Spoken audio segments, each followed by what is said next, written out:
Ang maayos na nutrisyon ay ang pundasyon ng maunlad na bayan. Well-nourished mothers give birth to healthy babies who can achieve their full growth and development potential to become productive adults and live better lives. Kaya naman, ang pamahalaan sa pangunguna ng National Nutrition Council ay higit na paigtingin ang pagtugon sa hamon ng malnutrisyon sa ating bayan. Ang tugon, ang Philippine Plan of Action for Nutrition 2017 to 2022 o PPAN. The Philippine Plan of Action for Nutrition, or PPAN 2017-2022, is an integral part of the Philippine Development Plan 2017 to 2022. It is consistent with the Duterte administration's 10-point economic agenda and the Philippine Health Agenda. The PPAN consists of 12 programs, 8 are nutrition-specific, 1 is nutrition-sensitive, and 3 are enabling support programs. We have had previous PPANs before, but much more needs to be done to improve the implementation of nutrition plans and programs. We are better placed now to achieve our goals because we are guided by data and benefit from local and global evidences on what works and what needs to be done. This has allowed us to lay out clear-cut plans and programs with goals to which we can measure our progress. Ultimately, ito ang mga gusto nating makamit. We want the prevalence of stunting and wasting to significantly improve. Gusto din nating bumaba ang bilang ng mga sanggol at bata na biktima ng micronutrient deficiency o yung kakulangan sa vitamina A, iron at iodine.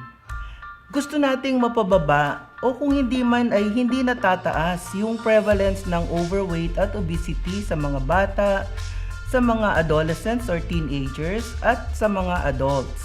If we achieve these goals, we contribute to the improvement of the quality of our human resource base. We also reduce inequality and we also reduce maternal and child mortality. These are the measures that we need to live up to for us to be able to say that PPAN 2017-2022 is a success. The road towards a well-nourished nation starts in the mother's womb. Poor nutrition during pregnancy compromises the growth and development of the child in the mother's womb. When a mother isn't getting the proper nutrition for herself and for her baby, the child comes into this world malnourished. So sa simula pa lang, dehado na yung bata. Deficiencies in key nutrients inhibit the normal growth and development of the fetus. In some cases, it may even threaten the child's survival. When growth faltering happens in the first 1,000 days of life, undernutrition, particularly stunting, happens. Stunting is irreversible. Children who are stunted have diminished cognitive and physical development, reduced productive capacity, and poor health. Buong buhay na papasanin ng isang tao ang mga epekto ng kakulangan sa nutrisyon simula noong siya ay pinagbuntis ng kanyang ina. Focusing on the first 1,000 days of life is one of the strategic thrusts for nutrition action of PPAN 2017 to 2022. The nutrition-specific programs are programs that address the immediate causes of malnutrition, yung lack of food at saka disease. The nutrition-specific programs will have more sustained effects if the more underlying causes of lack of income, lack of access to certain goods and services are addressed through the nutrition-sensitive programs. Intensified LGU mobilization is actually working closely with the LGU to capacitate them to plan, implement, monitor, and coordinate their local nutrition programs. GDAs are geographically isolated and disadvantaged areas, and IPs are indigenous peoples, and the PPAN wants to make sure that these groups are specifically reached by services. And In doing that, we also have to recognize that the IPs have their culture and we should respect that in the design and implementation of nutrition programs. Whatever the LGU does, they should be supported by the adequate policy support coming from the national level in planning, implementing, coordinating nutrition programs, and in many cases also provide supply and funding support, especially for poor municipalities. Nutrition-specific programs are interventions that directly address malnutrition that is caused by inadequate food and poor dietary intake and poor maternal and child care. Kailangan ng support system na nakapalibot sa nanay at sa kanyang baby. We need to provide them an environment where health and nutrition services are available and accessible. There are 8 nutrition-specific programs under the PPAN 2017 to 2022. First, the Infant and Young Child Feeding Program encompasses promotion of exclusive breastfeeding for the first 6 months and appropriate complementary feeding with continued breastfeeding up to 2 years and beyond. The program shall cover at least 90% of all children aged 0 to 24 months. The IYCF components aim to ensure that all environments support the mother for optimum infant and young child feeding. Second, the integrated management of acute malnutrition will provide nutrition and medical services to almost 800,000 moderately and severely acute malnourished children 0 to 59 months old. This program includes the provision of ready-to-use therapeutic food and ready-to-use supplementary food. Ikatlo, ang National Dietary Supplementation Program na dating kilala sa tawag na Supplementary Feeding Program ay naglalayong madagdagan ang kalidad ng pagkain ng mga buntis, nagpapasusong ina, 6 hanggang 23 buwang gulang na mga bata mula edad 3 hanggang 5 taong gulang at 6 hanggang 12 taong gulang. Layunin din ng programang ito ang mapaunlad ang sistema ng school-based feeding program sa mga pampublikong paaralan sa elementarya at maging ang pagtatayo ng mga food plant para sa produksyon ng complementary foods at ready-to-use supplementary food.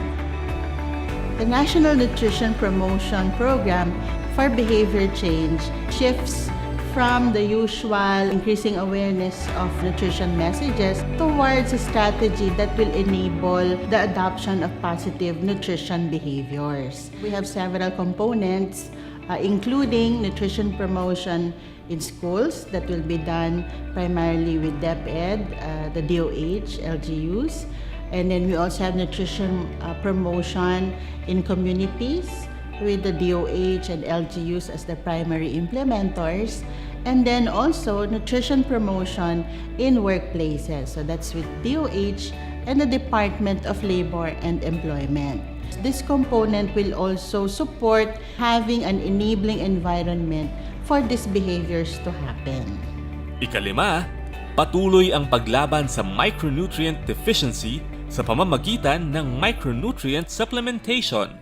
Libreng ipamamahagi ang mga supplements na vitamin A capsules, iron folic acid tablets at zinc para sa mga sanggol, mga batang mag-aaral, women of reproductive age, mga buntis, at mga nagpapasusong ina.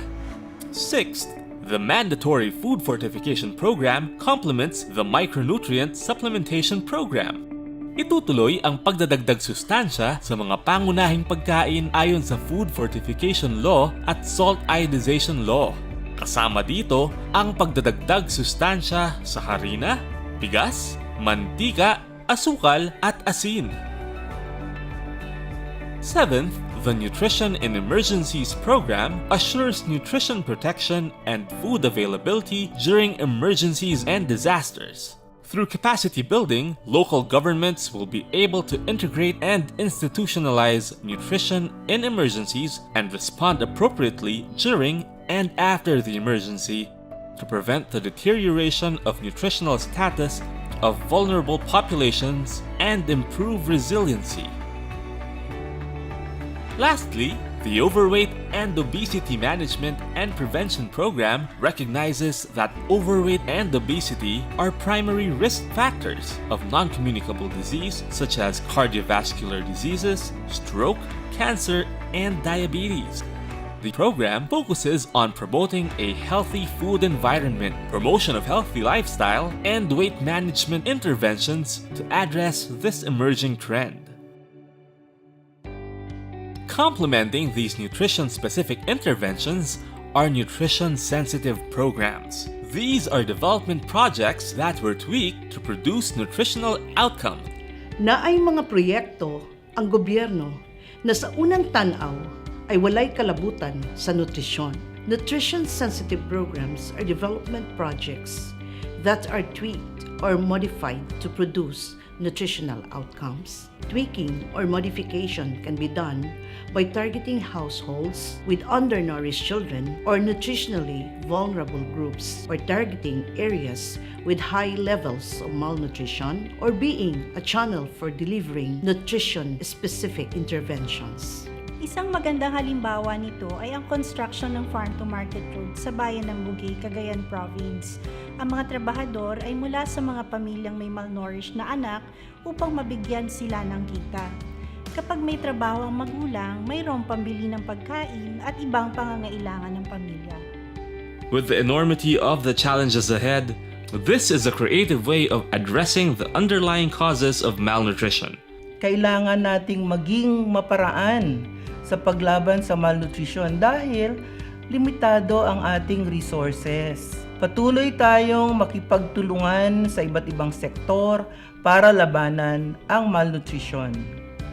Nutrition supportive programs are non-nutrition intervention programs, but these can contribute and produce nutritional outcomes like immunization, deworming, and environmental projects.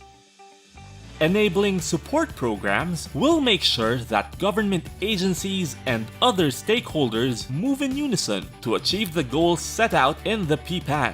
One of the strategies in implementing the PPAN is the mobilization of LGUs. Some places, however, require a more intense response to the specific challenges in their areas.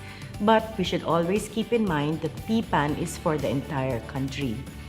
Our local chief executives should take the cudgels here as heads of their nutrition committees and make sure that the program reaches to the barangays and the households.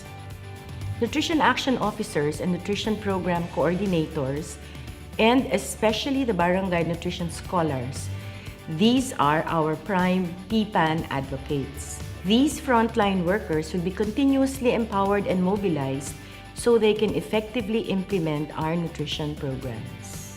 In support of the PPAN, the National Nutrition Council will push for legislative measures to make nutrition a priority. It will continue to conduct public advocacies that raise awareness, and it commits to keep an eye on government agencies to make sure that the nutrition agenda is top of mind. And the Secretariat will make sure that the PPAN will be implemented.